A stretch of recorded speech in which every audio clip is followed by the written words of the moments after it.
Why your brain loves bad habits. Have you ever promised yourself, tomorrow I'm going to change? Tomorrow comes. You wake up motivated.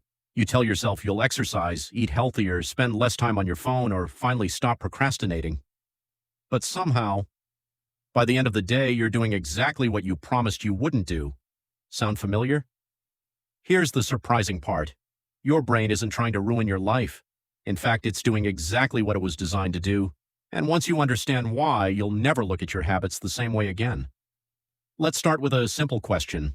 Imagine there are two buttons in front of you. The first button gives you $100 next month.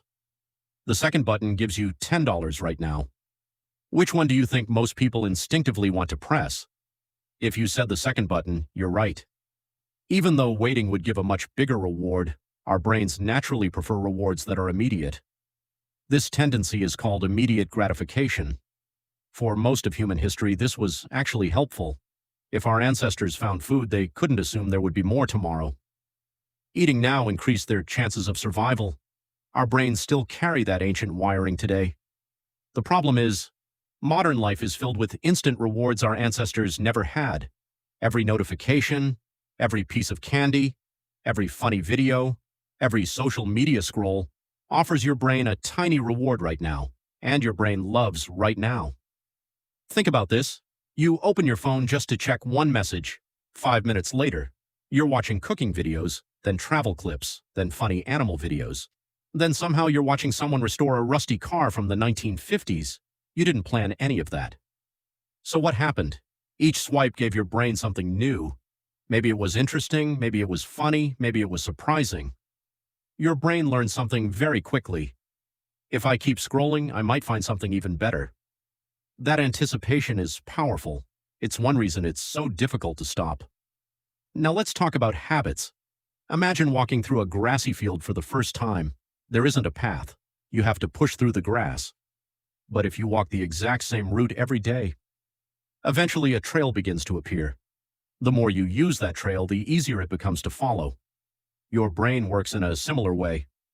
Every time you repeat a behavior, whether it's checking your phone first thing in the morning, biting your nails, or reaching for a sugary snack when you're stressed, the brain strengthens the connections involved in that routine. Over time, the behavior requires less conscious effort. It's not because the habit is good, it's because your brain values efficiency. If it can automate a repeated action, it saves energy for other tasks. That's why habits can feel almost automatic. Here's another example. Imagine you've had a stressful day. Without really thinking, you grab a bag of chips, you eat a few. For a moment, you feel a little better. Your brain notices something important. Stress happened. Eating chips reduced the unpleasant feeling. Whether the relief came from the food itself, the distraction, or simply taking a break, your brain starts linking those events together. The next time you're stressed, it remembers that shortcut. Not because chips solve stress, but because your brain remembers what seemed to help before. This is one reason emotional habits can become so deeply rooted. Here's the good news. The same brain that builds bad habits can build better ones. Your brain is constantly changing based on what you repeatedly do. Scientists call this neuroplasticity, the brain's ability to strengthen and reorganize its connections through experience. That doesn't mean change happens overnight. Remember the grassy path? You don't erase it by walking somewhere else once.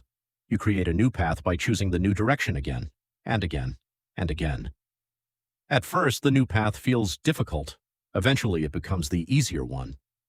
So the next time you catch yourself reaching for your phone without thinking, or putting off something important, don't immediately tell yourself you're lazy. Instead, ask a different question. What reward has my brain learned to expect? Because every habit, good or bad, exists for a reason. Understand the reason. And you've taken the first step toward changing it. Your brain isn't your enemy. It's simply following the paths you've taught it to follow. And the incredible thing is, starting today, you can begin teaching it new ones.